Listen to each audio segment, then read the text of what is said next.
you doing? When they're cutting off the women's basketball, what are we as women doing about it? You know, people are always raising funds for a lot of things. What are we as the women that want basketball to grow doing?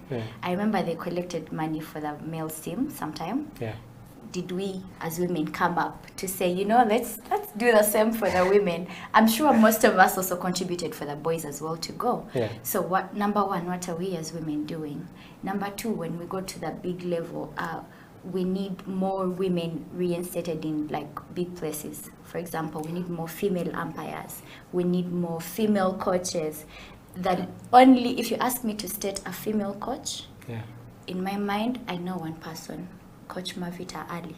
That's it. She's the only lady I know and have seen ever since I was a little girl playing basketball. She's the only lady I know that, maybe there are others, but she's the one that I've actively seen do something for the women through what she was doing with Score Beyond.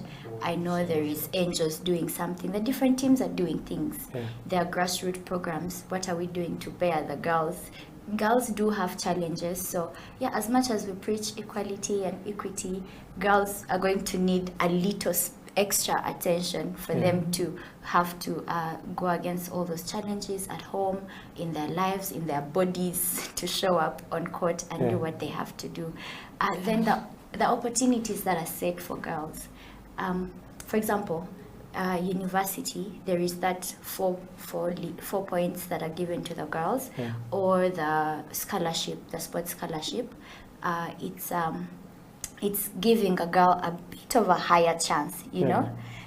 Some boys will argue that it's unfair, but it is that those are some of the things I'm seeing that are done. So now when we look at the league, what are they doing to make sure that those young kids are getting in? If it wasn't for my coach, I wouldn't know about NBL and how to get in. So these teams, what are they doing to go to schools and scout the little girls that are playing so well to join their teams? Because I know most teams wait for the girls to come to them. They put it out there, we're waiting for players, and girls go. But as teams, are you reaching out to make sure? I've gone to the grassroots to see which girl is playing so well. I've noticed in the abroad, when you're going to play, they scout you, they give you a training program, and they keep an eye on you. In Uganda, coach is going to see you at nationals and be like, you play so well, you should come play for my team when you finish. Which class are you? Senior 2. Okay. Then all the way to senior 6, you'll never see him. You'll even forget his name. You'll see him again if you get a chance to play. So what are you doing to monitor that child that is continuing? Boys are always looking for things, you know, playing the 3-on-3 street basketball, looking for the coach. But girls have a way they are set back, and they need to be led.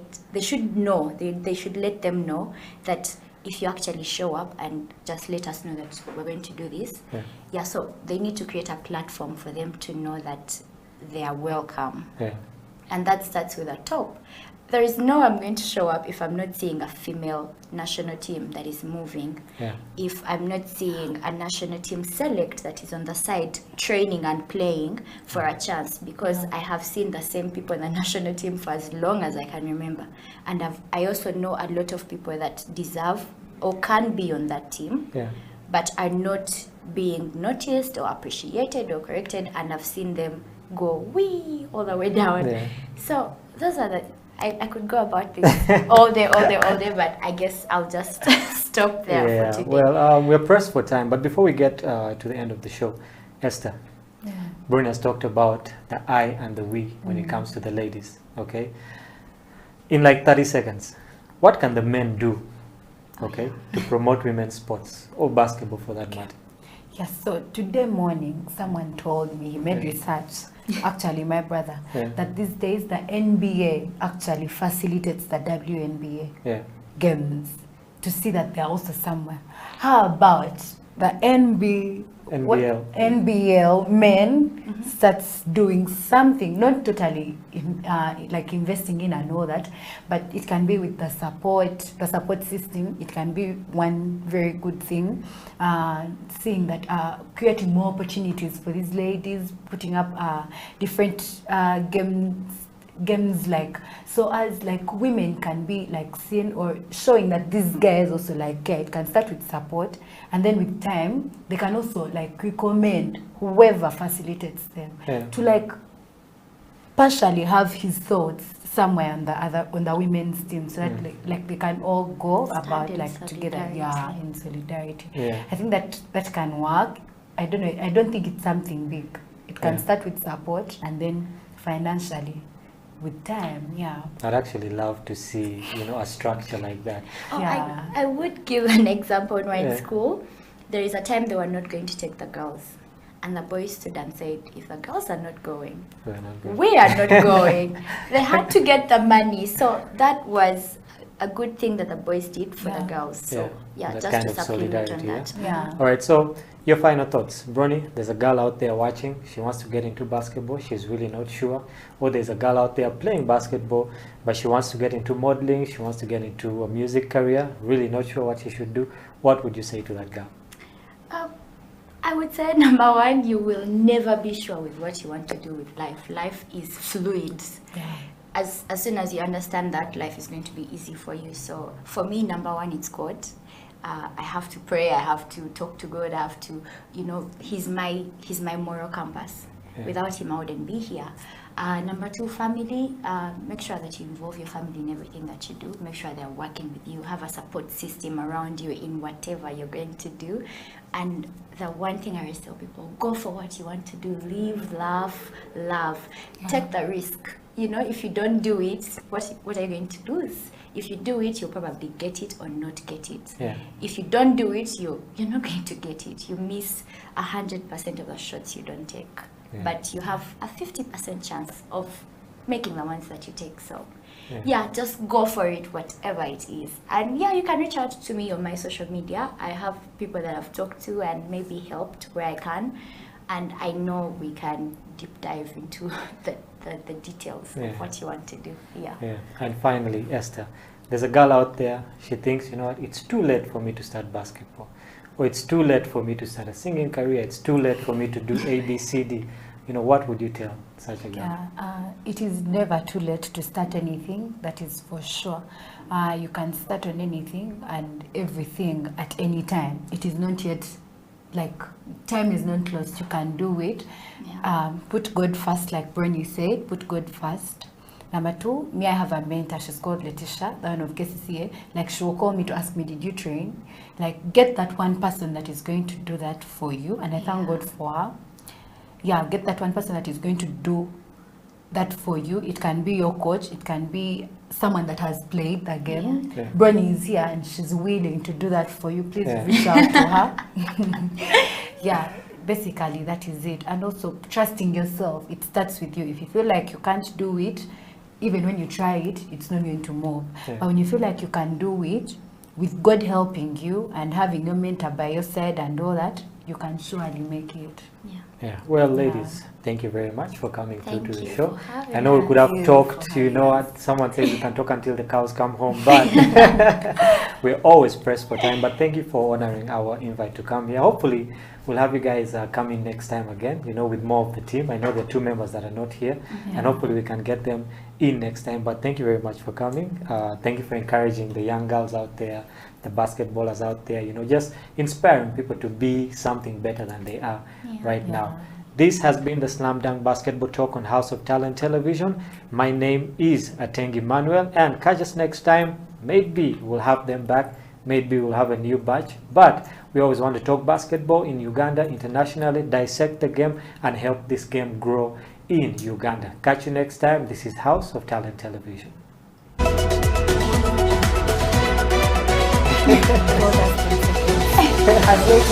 Right? I was also counting 10 seconds. The TV is like 2. I had, you know, shots weren't dropping. You know, you just need to have, and you need to have that self-drive, but you also need to have support. So seek for support from your parents. Don't be shy to bring up the idea of, you know, can I go for training today, or maybe can I get a basketball and be dribbling, because you need to be able to not make excuses for yourself. That's a thing that a lot of people subconsciously do. They're like, well, I don't have a court at home, so I can't do anything. but you can get a basketball and learn to dribble, you know. Then when you actually are able to access a court, you'll have a starting point, you know. And also to, you know, just if you love something, give it your all. Because I know there was a time when I played basketball, but I didn't love it, so I was just, you know, going with the flow, not really, I didn't have any sense of direction, I didn't have any goal. But when I started setting goals for myself and actively trying to reach them, that's when I actually started seeing results, like with the national team. I set that as a goal, and you know, it paid off when I got to play, and also the Kenya camp. Because the second I came back from Cairo, you know, I was sleeping one morning, I had slept, would come back, it was the second day we'd been back. I hear a knock at my door, it's my dad. Get up, coach is coming in 30 minutes, be ready. You know, you have to be able to do that for yourself, or have someone who's willing to do that for you. And you know, just look for opportunities to play. I know there's like a lot of people who can't, you know, it's not as simple as just waking up, you know, getting a driver to take you somewhere. But you know, look around, maybe your area, there's like a place you can go for pickup. Maybe you can borrow someone's ball, you know, just if you want it enough, you'll be able to put in the work. Yeah.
Was talking about the under-16 tournament that you guys played in, obviously coming off a loss to Mali, then, you know, rallying up and, you know, going for the later stages.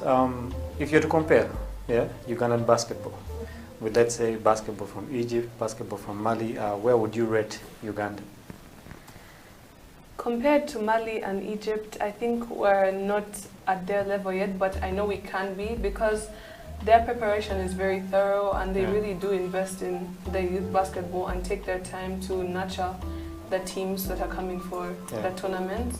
So in that area we're lacking, because we have the talent, but the preparation for the tournaments is what needs to be worked on. So we basically have the skill and the talent. Yeah. We just need to prepare better. Interesting.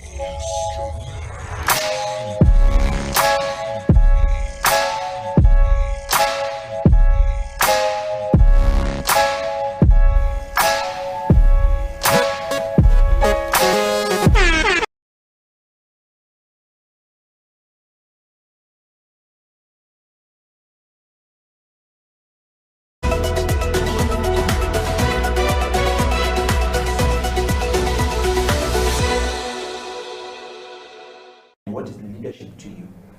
Well, leadership is, number one, walking the talk. I think there are too many people who talk the talk, but not enough people walk the talk. So you have to be a leader. Leadership has to be seen. It has to be felt. It's something you have to learn from. Leadership is being responsible for, you know, your actions, your decisions, being able to back them up, being able to see other people's strengths, to bring out the best in your team, your family, your friends. That's leadership. You have to be able to identify people's unique talents, unique gifts, and bring out the best in them. To me, that's what I think of leadership.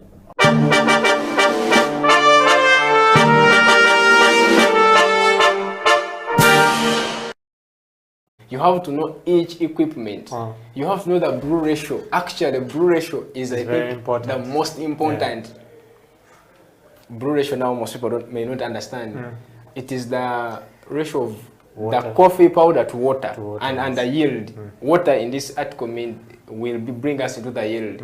If I put 10 grams of coffee into my portafilter, how much of it am I? Exactly. So if you don't master the brew ratio, oh, everything is going to turn out a mess. You understand? Even if you know that knowledge and you don't master the brew ratio.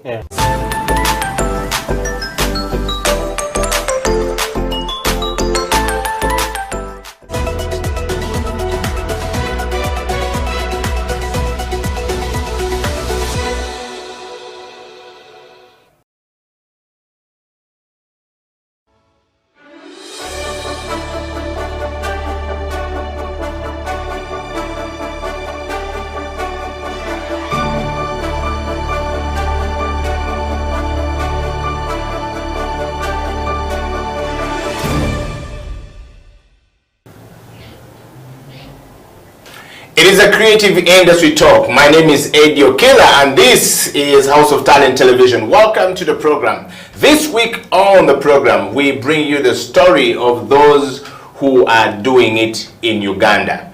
And of course, we are always talking about local content development by Uganda, build Uganda. Do we really understand what this means? Do we know what local content development means? Everyone is talking about it. And today on the program, we decided to focus mainly on the woodwork in Uganda. You know, the creative industry talk is talking about, you know, furniture building in Uganda. Do you buy Ugandan furniture? Do you have a Ugandan furniture in your building? Or are you all the way flying to China and to all these other places to have furniture from there? Yet you have people who are doing this woodwork in Uganda. On the program today, we focused their story and of course the interview to the young men who I found around the streets of Kampala. One day I was driving and I was looking for Ugandan furniture, and so I used to drive on the same road over and over, and I see this place and there's a couple of young people just doing their stuff, you know, crazy ideas and, you know, things put around the place, and I decided to give them a visit. It started raining, so I stood there for a couple of hours watching and seeing what was going on while I wait for a table to come to my office. And indeed, they made a table. So what I was looking for was, do they really understand what they're doing? Do they understand the art, you know, behind the creativity that they're actually, you know, involved in? And along the way, I realized that they just simply need, you know, somebody to believe in them. So we decided to bring them onto the program today so that we can enjoy the creative minds and the creative people of Uganda in the woodwork in Uganda, in the furniture business in Uganda. Ladies and gentlemen, all across the world, welcome you all to the Creative Industry Talk. And of course, my guest today is a man from the eastern part of Uganda. David Anderson Onyango was one of the people leading that particular business, you know, on that particular street in Kampala, Uganda, to the furniture business and supply in Kampala. David, welcome to the program. How are you doing? Here we spread the love. When you do this, you must spread the love. So you have to spread the love, yes. Welcome to the program, and I'm going to take off my glasses so that the creativity can start. First of all, we want to start from a very lighter note. Who is David Onyango? Well, I am David Onyango Anderson. As you said, from the east, but born and raised of Kampala. Okay. I've roamed the streets of Kampala. I've seen my childhood through Kampala, my best and worst. And I am now a woodworker, a law student, and a mental health worker, all in one person. Yes. So when you say you're not a woodworker and a mental health worker, but first we want to take you growing up. Who was David growing up? What did you want to be in life? What were you looking for in life growing up? Well, growing up, I went to school in Chitante, right here. I was a very argumentative person. So I think law was always the option for me. But I was interested in art as an option, as a main part of my life. I was interested in creating beautiful things because I saw beauty in the things I saw most of the times. So I think that explains my choices in both law, which is something I'm passionate about, and woodworking, which gives me the chance to create art physically and see it. Okay. So we want to just, get straight to this interview and just try to sort of like know you from a certain, angle and with a certain lens. When you were growing up, did you ever make those wired cars, things we used to use when we were learning how to drive, making those things, were you that creative when you were growing up? I was, actually. What is the memorable thing that you think you created when you're growing up that when you look back today, you can say it all started from here? I think it was around 2002. I created my first tipper with actually the ability to tip its content. All in the streets of Mulago, and it had lights, it had the tipping part. Yes. I refused to sell it off. I would sell a lot of items, but I kept that one for myself because I think it was the beginning of it. Yes. Now, talking of that, did your father or your mother ever see you as a creative person? Well, I grew up with my mother for most of the time, and as you know, life in Kampala, you don't really get time to be with your parents. Yeah. A lot of the times because they are always pulling ends together. But I think, I don't know if she saw it, but she gave us the freedom to explore. Yeah. She did not control us a lot.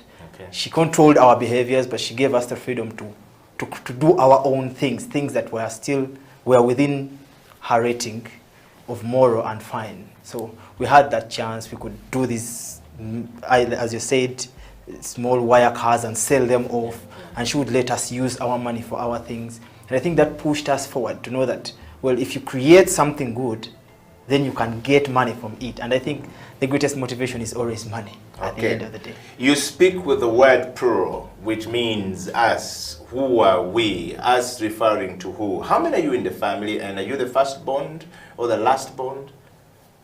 I am the second lastborn. Yeah. We are in a family of 4 children.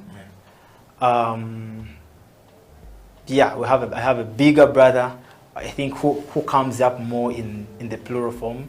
I have a sister who is a graphic designer. Still, I think art is in the family in a way. Yes. And my big brother was the inspiration into woodwork at the main part, because there's a bigger age gap, so he went into the business before me, and he pulled me into it. But even in the start, I mean, he inspired me a lot. Okay. I'm talking of that, we are talking to David Onyango here. We're talking about woodwork. This entire interview today on the Creative Industry Talk, we're talking about furniture in Kampala, furniture in Uganda, furniture in Africa. Do Africans buy their own furniture? Do we buy things made from our own people? Do we sit in things made by our own people? Today's topic is looking at the local content development, focusing on Ugandan made furniture. And of course, we have David Anderson Onyango from he's the business development director at, formerly it's called Arc Furniture, but now it's called Chronicle Furniture. I learned this morning. Oracle Furniture, I learned this morning. And it's a new business. They are situated on Bukoto Kisasi Road. And these guys do amazing stuff. So we brought them on the show today so that you can actually understand that there are some simple Ugandans creating local content that are good for our businesses. David, we want to go back to this interview and start this interview from a very interesting point. So let's talk about woodwork. Furniture, Ugandan made furniture. What is your definition of a Ugandan made furniture? Well, my definition of Ugandan-made furniture has expanded a bit the deeper I went into the industry. Initially, Ugandan-made furniture was woodwork. It had to be woodwork. But the creative minds that we are, Ugandans, we've expanded. We've expanded into the medium density fiber boards, that is MDF ordinarily.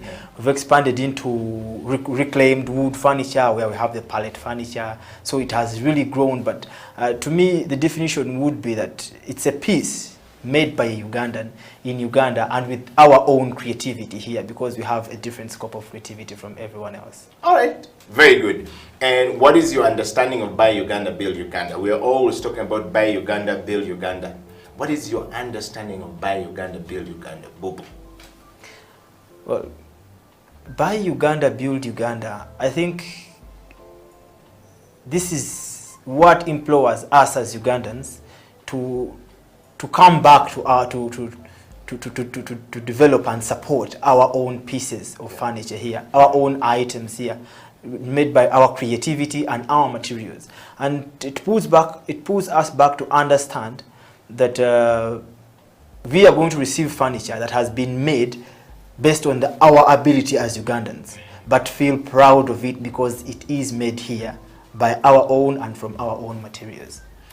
Talking of that, David, most times we think that, you know, when we're looking to buy a bed, I go to Nina Interiors of this world, I go to big time furniture shops to, you know, to get a bed.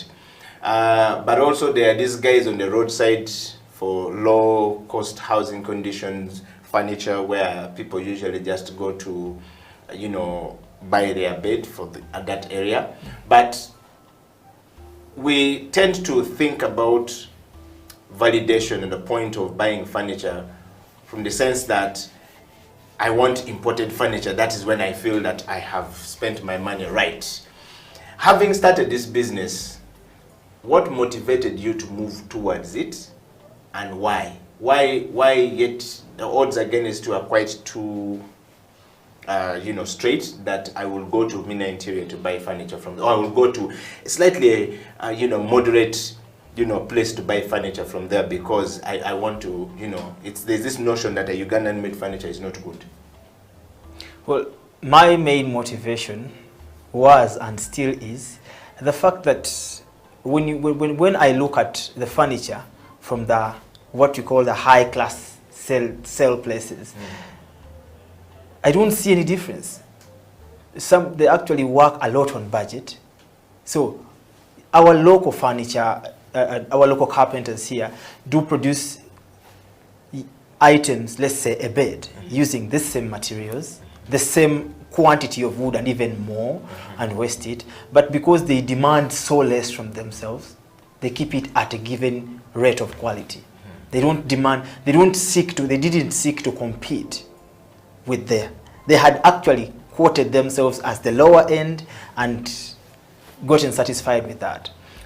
All right, you guys are coming in to sort of like redefine the thinking that has always been there of we can make the Ugandan wood look good, and you know, a person can be more prouder to, you know, buy from Uganda and even custom make something to their taste.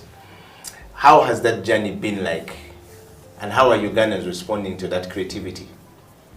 Initially, it was hard, really hard, because most of these people, when they get their money, they want to go and buy this piece. I mean, buy it, take it home, and then they're done with that purchase. And sometimes, due to less capital, the manpower, you need the time to actually create this. So first of all, you demand something which is very rare from someone, and that is first of all trust and time. And these are very valuable at the same time. So it's really been a challenging journey, trying to get people to trust you and then give you the time. Okay, so having gotten people to trust you and get to this level, let's talk about your first customer when you started. The very first day you guys walked out to start something. What did you create for a customer? Did you create for yourself? How did you start? Initially, we actually worked from our own home. So we depended on our own contacts. We began with friends. First with family, then friends. Then my own realization was that the recommendations are better at the end of the day. So we began getting the recommendations until, well, it became a bit hard to invite someone to your home to show them furniture. So you had to now think of a location. Yeah. And that is how the journey started. And the trust came from people who knew us because they knew we had something to lose more than money itself. Yeah. And then the other strangers that trusted us because they trusted someone else. Yes. Until we've reached at an extent Yeah. where we are able to at least now attract trust without a middle person and without prior knowledge of the person. Okay. David, just before we go for a break, would you quantify and qualify that as being, that very last part of it says, as being, attributed to the fact that when you did something, the person you made for felt happy and felt like, I can recommend these people? Or how did you get to that point of building trust? Because trust is the foundation of business. Globally, economy is built on trust. I trust you, I give you business. I trust that you take my creative thinking and turn it into a reality, and you give me this furniture that when I sit in, if it's a chair, I feel good. If it's a table, I feel nice to sit and take my cup of coffee or eat food. If it is bed, when I go to sleep, I feel comfortable that this is something I thought about how I wanted the bed to be like, and I went to David with my creativity, and he turned around my creativity into a reality. Well, definitely, it is because we've been able to pay back these people's consideration, the customers' consideration, exactly the way they give it back. Take for example, when most of the times, first of all, when someone trusts you and then they give you the time, so one thing they don't want is an excuse, so you keep it out of the equation. And then there's also the ability to own up to a mistake because you can't eradicate them. But every time you own up to a mistake, it gives you the relationship between the customer and the maker and the seller a sort of a new fresh page to begin from, because it is not something everyone does. Okay. We're talking to David Anderson Onyango from the Oracle Furniture, Limited, straight out of Kampala from the Bukoto, Kisasi Road, and these guys do amazing stuff. You need to check them out. They're on the Creative Industry Talk. We are going to take a break, and when we come back, the interview with David will continue while we dive into the whole point of creativity. What is creativity by his understanding, and does what he does every single day represent the whole heart of creativity? Furniture, Ugandan made furniture. Do you have a furniture in your house, by the way? If you don't have one, perhaps you need to consider these guys. All of us dream big, but you must have somebody who can bring your dream into a reality. Stay right there. I'll be right back after the break. This is the Creative Industry Talk. If you create a space which enables people to think and thrive, that's a bonus. Before I started working officially, I used to do a lot of freelance work. And as a young freelancer, my laptop was on my back. And I didn't have an internet connection. I didn't have an office desk. It was difficult for me to work at home. So what I did is I would go and sit in a restaurant, buy some tea or breakfast, and ask for a Wi-Fi password. And then I would sit there and have my breakfast slowly, as I did my work, and I sent work to clients and everything, But before long, lunchtime, it would be lunchtime, and they would be forced to eat also. They would bring you a lunch menu. You see what I mean? Yes. So when you find a space where people can come and sit and pay for a full day. 10,000, I'm told. Yes, you see, that is creativity. Yeah. Because the owner of this building or the owner of this space knows that people, there's a certain segment of the market that can't afford to rent a premises per square meter or 10 square meters or 100 square meters and pay monthly and bring their own furniture, their own internet connection, carpeting, light and everything, a working bathroom, and then lunch for staff members. So they think about it creatively and they say, how many people can this space take? 100 people per day. Okay, good. If each of those people pays 10,000 per day, and they come and have access to the internet, and a nice chair and a desk and a good environment where they can concentrate and deliver. That is brilliant. That is creativity in the workplace.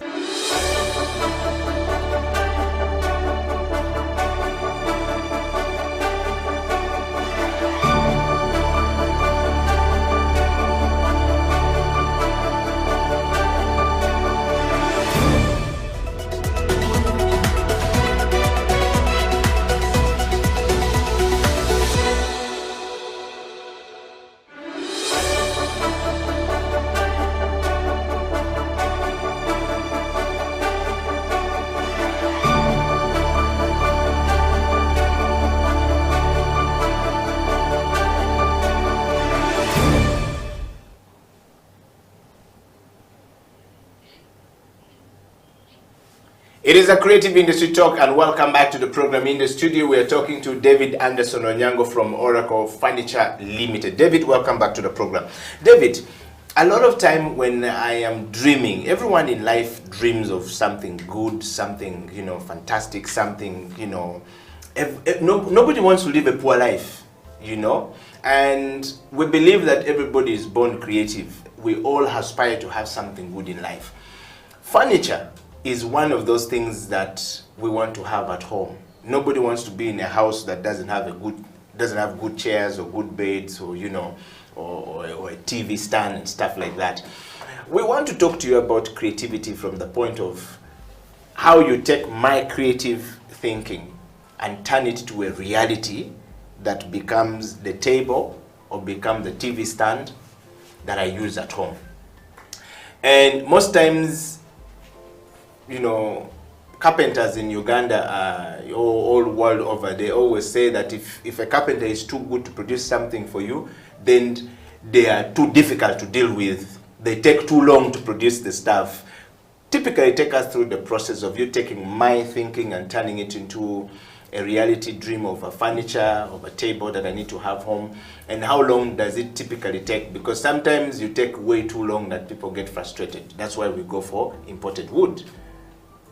Well, it is very true, and it is a great challenge to, I think, the furniture industry generally. And I think that is what gives a lot of platform to those people that sell finished products. Yes. But for custom woodworkers, first of all, you have to understand that the time is not negotiable. The time of production, actually, the process through which this item is supposed to be produced cannot be altered. Usually the altering comes with its own effects. So first of all, it takes honesty to please tell the customer or the person ordering that after this description, it will take this time. And I think while you give the time, you need to put an allowance for yourself based on how busy you are. So the biggest challenge with oftentimes in the furniture industry, they call it the technical curse. Yes. Because the more skilled someone is, then they develop the pride first of all. Then they develop the fact that they are irreplaceable. They're like, you will go and then you will come back. So that is not a business mind. But for a person that wants to do both woodwork as a passion and as a business, you have to balance through these things. You have to balance through these things. You have to keep enough pride so that you don't let a customer push you into a shorter time when you know it is impossible to fulfill. And then you have to lower the pride a bit to be able to alter and know that the customer is key.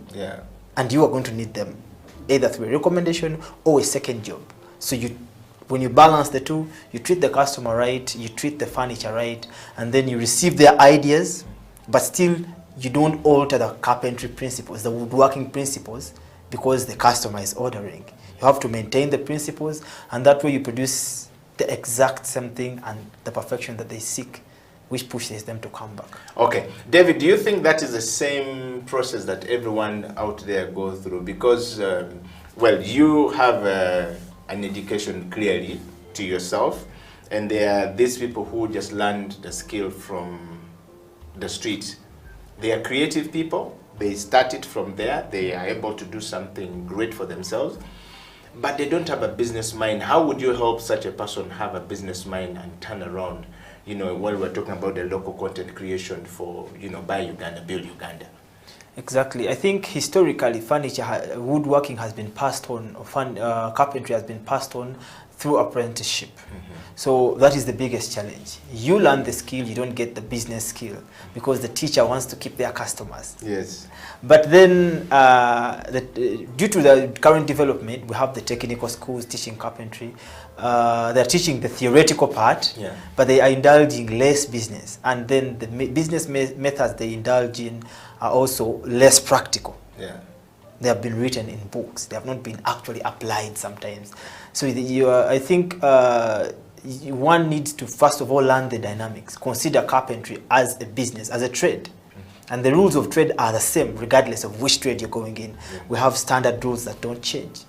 So currently, I think it is something I personally took upon myself, and in our kind of business, we do have apprentices, by the way.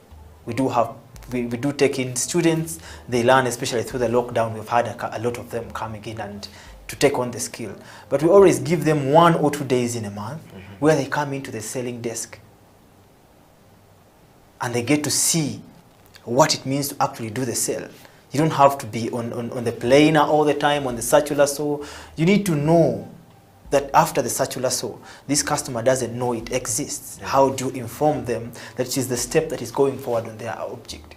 And then we've opened up the industrial part of carpentry to the customers. They're actually very thrilled when they see how these things are done.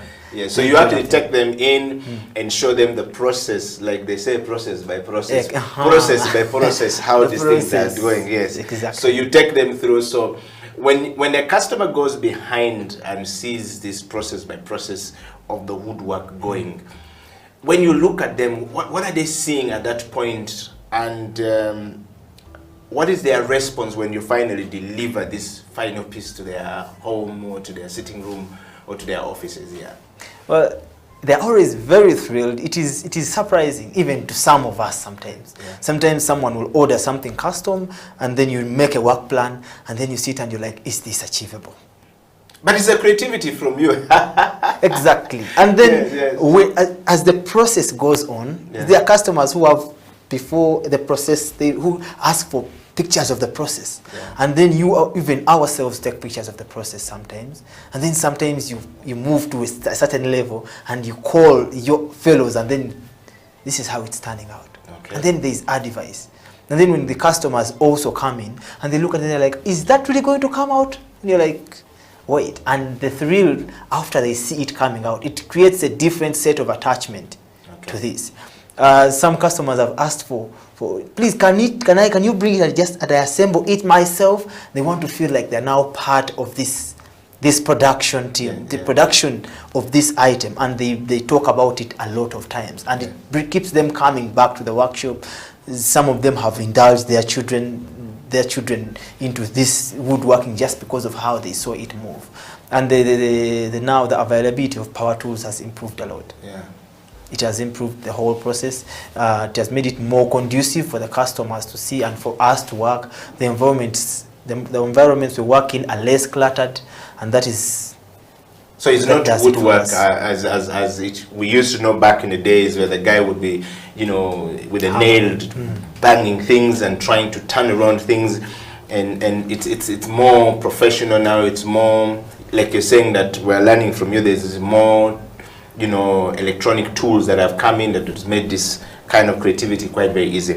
David, that's really fascinating to hear that the customer is involved in the process. So do you think having the customers involved in this process is beginning to change the mindsets of Ugandans, of Africans, that yes, we can make this ourselves, yes, we can make our own furniture, yes, we can make beautiful things, yes, we can turn around our living spaces, and to something that we enjoy to be in, that I can actually be creative and see my little room like this, and think about how this is going to be here, that's going to be there, and I walk to a carpenter and make this, become a reality. Do you think that is improving as the time goes? And where do you see us in the next, couple of years from now? Well, it's really improving a lot. It has helped a lot. First of all, for the customers to set realistic goals, because as they discuss with the woodworkers, you get to exchange the impossibilities and the possibilities.